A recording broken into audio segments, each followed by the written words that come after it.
নমস্কার সবাইকে, welcome and welcome back to my channel. আজকে আমি যাচ্ছি কালীঘাট। কালীঘাট মন্দির যাওয়ার জন্য নতুন স্কাইওয়াক উদ্বোধন করা হয়েছে। আমরা স্কাইওয়াকে চড়েই কিন্তু যাব কালীঘাট মন্দিরে।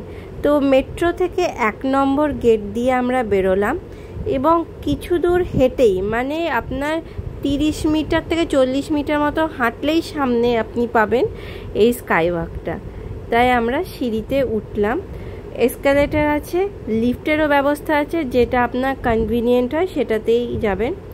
স্কাইওয়াকের লেন্থটা কিন্তু অনেকটাই বড় আর খুব সুন্দর সুসজ্জিত করে সাজানো আছে। তো ওপরেই দেখুন যে অ্যারো দেওয়া আছে, সোজা গেলে কালী টেম্পল আমরা পাবো। তো এখানে খুব সুন্দর হাওয়াও দিচ্ছিল, অনেকে ফটো তুলছিল এখানটায়। তো আমি চারিপাশটা কালীঘাট মন্দিরটি হচ্ছে 51 সতীপীঠের মধ্যে একটি পীঠ এবং এটি খুব জাগ্রত। এখানে কালী ঠাকুরের ডান পায়ের আঙুলগুলো পড়েছিল। সারা বছর ধরে কালী মন্দিরে প্রচণ্ড ভিড় হয়, বিশেষ করে কালী পুজো, আমাবস্যা, পয়লা বৈশাখ এইসব তিথিতে তো আরও ভিড় হয়। কালীঘাটের কালী মন্দিরটি প্রায় 200 বছর পুরনো একটি মন্দির।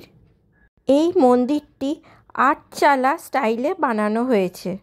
আপনি যদি ভাববেন কলকাতা আসবো, তাহলে এই মন্দিরটি অবশ্যই দর্শন করবেন। স্কাইওয়াকটা হওয়াতে দর্শনার্থীদের খুব সুবিধা হয়েছে।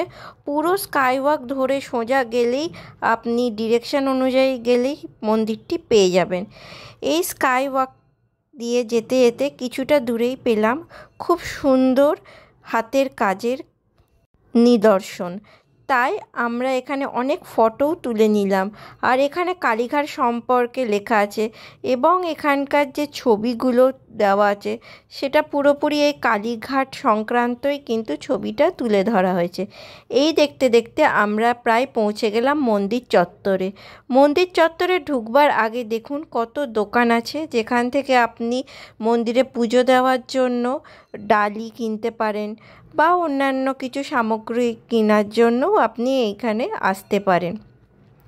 মন্দির চত্বরটা পুরো সাজানোর পরে এখন এত সুন্দর দেখতে লাগছে তা বলার নয়, পুরো ঝকঝকে চারিদিক। আমরা বাইরে এখানে জুতো জমা করে ভেতরে গেলাম, কিন্তু ভেতরে আমাদেরকে কোনো ফটো বা ভিডিও তুলতে দেওয়া হয়নি, সেই জন্য আমরা বিশেষভাবে কিছু তুলতে পারিনি কালী ঠাকুরের মূর্তি বা কিছু এগুলো। কিন্তু মন্দিরের বাইরে এসে মন্দিরের বাইরে চত্বরে আপনি কিছু ফটো তুলতে পারবেন। এখানে আপনারা চাইলে নিজেরাও লাইন দিয়ে পুজো দিতে পারবেন, বা এখানে অনেক পান্ডা থাকে যারা আপনাকে আগে গিয়ে পুজো দেওয়াতে পারবে। তো আপনার যদি তাড়া না থাকে তাহলে আমি বলবো যে আপনি লাইনে দাঁড়িয়ে পুজো দেবেন, আর যদি তাড়া থাকে তাহলে পান্ডাদের দ্বারা কিন্তু আপনি পুজো দিতে পারেন, যেখানে আপনাকে ভিআইপি লাইন দিয়ে নিয়ে যাবে। তো এখান থেকে আপনারা মন্দিরটি দর্শন করে নিন এবং আশা করব এই ব্লগটি যতদূর দেখাতে পেরেছি আপনাদের ভালো লেগেছে। ভালো লাগলে please like, share and subscribe my channel.